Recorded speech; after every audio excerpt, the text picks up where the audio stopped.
Coneheads is some serious shit. Are you taping me again? Fuck. Hi, I'm the Classic TV Reviewer. Today I'm here to talk about a show that did not get the respect it deserved back in the 86 through 88 when it was on. And I am talking about Sledge Hammer, one of the funniest shows on TV I have ever seen. This show is like Dirty Harry meets The Naked Gun. Alan Spencer, if you're seeing this, you're a freaking genius, because I just love this show. This show is about this cop named Sledge Hammer. And he has a gun, and he talks to it. He sleeps with it. I mean, he showers with it. I mean, anything ridiculous you could think of, he's with. I mean, they're all making fun of that whole cop with a gun, like Dirty Harry. And in this episode, I mean, in the series, like in the pilot, he's got a bumper sticker that says, "I love violence." He's got a bazooka in the back of his car. You know, and he talks his gun, all the cops think he's kind of weird.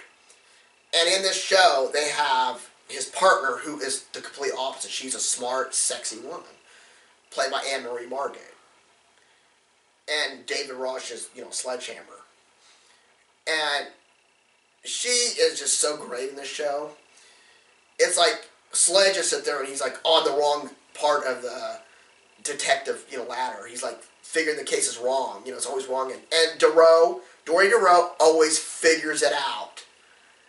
And a lot of times she gives the credit to Hammer, which Hammer does not deserve any credit. And I'm going to get into the third character of the TV series, Captain Trunk. I love this guy because he is an angry captain. But as if you've seen in a lot of movies and TV shows, the angry captain has really no reason to be angry. This guy has a reason. Hammer is always fucking everything up. He shoots his gun in his office. And, there's an episode where he has to defuse a bomb. And Captain Trunk's like, "Go, bomb, go. Go, bomb, go." I mean, it's just so hilarious. And Harrison Page, he is great in this role.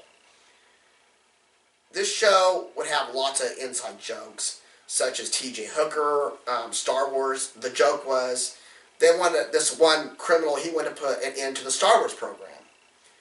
And Hammer's like, well, 3 films were enough. Yeah, as you're seeing this film, there were 7 films. There's going to be a lot more.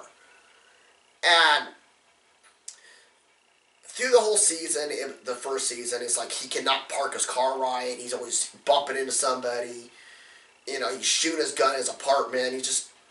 There is actually an episode where he shoots up his toast and he gets an egg, hits it, got a hole in it, and he puts an egg in it and making his breakfast. And it's just kind of a funny little.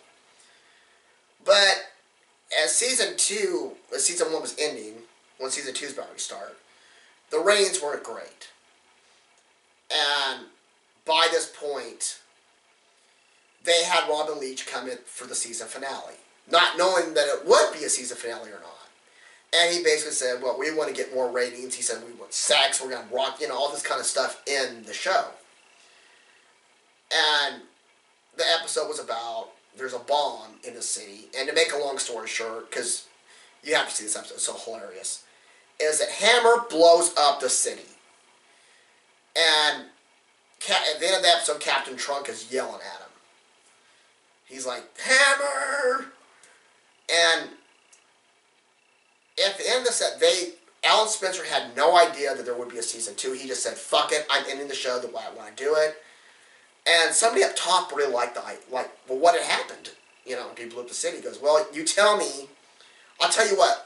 If you renew my show, I'll tell you." So the show got renewed for another season. But they put it on a much worse time slot. They put it up against The Cosby Show, which was the biggest show of the 1980s. And they basically said by the second season that it was basically 5 years in the past. So at this point, they would bring in a lot of well-known actors, such as Norman Fell, Davy Jones, Bryant James, a lot of guest stars. And the show wasn't salvageable. Sad, I know. But in the season 2, they had a lot of really great episodes in it. And my describing this show is really not doing the best. I mean, Alan Spencer was a genius.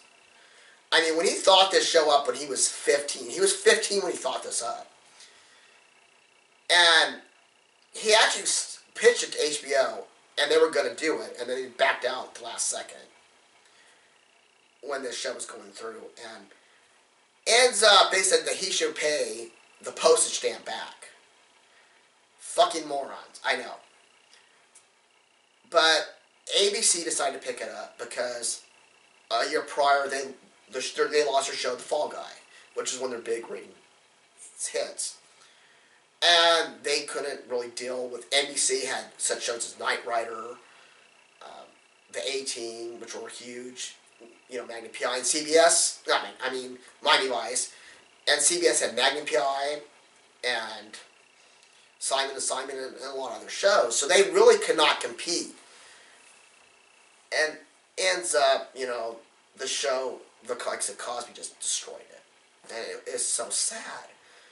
Because this is one of the funniest sitcoms I've ever seen. I mean, there's this episode, they parodied RoboCop, or it's called Hammeroid, where Sledge Hammer is RoboCop. And it's just a hilarious episode. And I'm begging you people that are seeing this right now, go on Hulu, watch it, leave comments, try to get this show the attention and respect it deserves. Because, I mean, it's been, you know, 30 years later, and this show deserves to be, you know, really seen again. It deserves its respect. You know, there's a lot of shows that are getting that now. So I really want people to see this show and say, hey, you know, I really think Sledge Hammer's good. Leave comments on Hulu. You know, Alan Spencer, try to, like, get a thing with Alan Spencer, because this man is a genius, and he wants to bring Sledge Hammer back. And David Rosh wants to come back, and all the other actors want to come back. So let's try to get a new Sledge Hammer series. And I really just want to bring up that his catchphrase was, "Trust me, I know what I'm doing." That kind of sounds familiar, doesn't it? Huh. Oh well. So I am just begging you to see this show, because it is one of the hilarious shows I've ever seen. You'll love it. If you love just goofy comedy like The Naked Gun, you'll love this show. It's got some action in it. It's got really good characters.